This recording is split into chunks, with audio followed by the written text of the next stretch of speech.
just arrived in Stockholm. Yes, a little city getaway. Now we checked in at the hotel and we will show you we got a little upgrade. And we're staying at Scandic Grand Central? Yes, let's show you the room. Hello.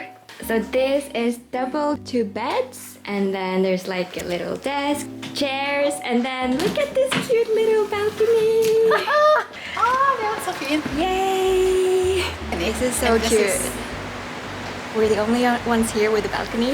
I mean, it's not the cutest like view, but it's still cute with these like flowers and stuff. Have a little drinky drink and just sit here and do that. Forgot to show you the bathroom, and look how nice with the ceiling. It's like so. I mean, This love is a good the one. tiles, inspiration for a future home. No. Here in Sweden.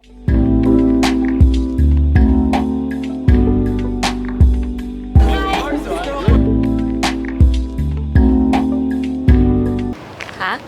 Oh, nice. Hello. Hi. We are now first full and only day in Stockholm. It's Saturday and we are out sightseeing. Now slightly being looked at.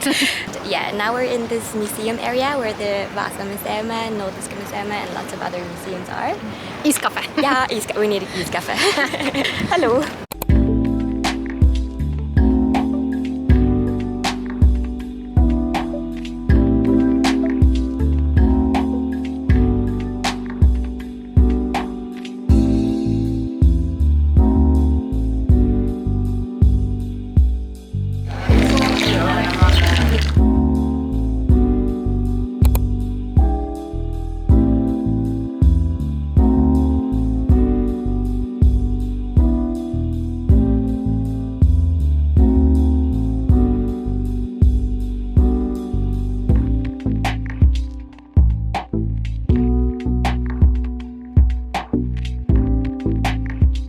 Säkra vapnet och spänn upp mekanismen.